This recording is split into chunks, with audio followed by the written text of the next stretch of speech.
In the year 1763, the war had just ended and now there was a fee.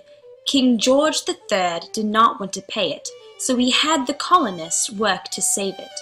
The colonists disliked what Britain had to say, but King George wanted control in every single way. So some acts were established for him to re-establish the control he once had. The Stamp Act of 65, the Townshend Act of 67, and the Boston Massacre of 70 had the colonists taxed heavily. The colonists were not able to find a solution, so this was the groundwork for the American Revolution.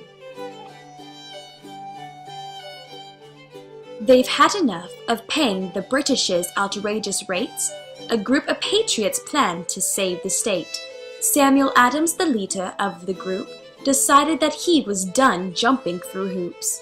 Through this, the Sons of Liberty took up the majority. Their purpose was to protest against British authority.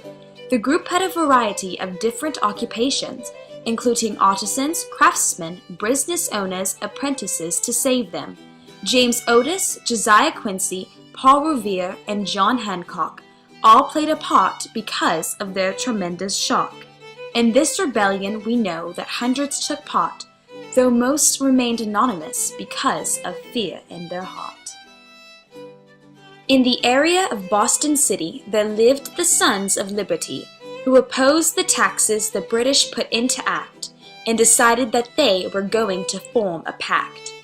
George Hughes with others planned a way to end the reign that the British put into play and stop the unfair taxing that hurt their trade by asking for more money than the colonists made. They dressed up as Indians and stuck onto a boat and threw the tea overboard where it did not stay afloat. Boston Harbor was then shut down, and this event was the talk of the town. In the aftermath, the colonists began to see backlash. Some hailed them as nobles, while others saw them as rebels. When Britain got news, they created acts that the colonists refused. The Quebec Act of 1774 soon had British soldiers knocking at their doors. Next came the Boston Port Bill. That's when things really went downhill. They closed down the harbor, so the colonists could no longer barter. The East India Company wanted money, which made the colonists even more grumpy.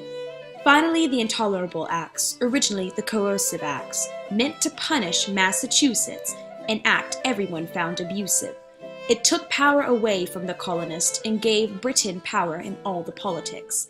The Tea Party created more than acts. It gave them something before they had lacked. It unified the colonies and made some want their own political economy, thus beginning the thought of a revolution.